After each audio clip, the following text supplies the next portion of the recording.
الحب حلو، وحلو ان احنا نحب ونتحب، وحلو ان احنا نكون حابين نفسنا، متقبلين نفسنا، مسامحين نفسنا، شغالين ومعترفين واوير بصدماتنا ومشاعرنا ومحررينها، ونبدا نشتغل ان متقبلين نفسنا، متقبلين تجربتنا، وشاكرين للتجربه والطفوله دي، لان هي اللي خلتك دلوقتي توصل للمرحله دي علشان تتطور وعلشان تتعلم، وليس الا الحب حلو. وحب والفكره كلها زي ما انا شرحتها، كل حاجه جوانا هي اللي بتنعكس على الواقع بتاعنا.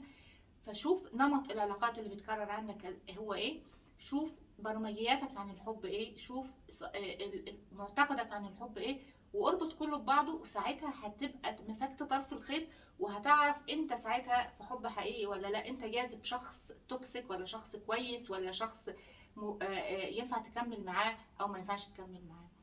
وبس.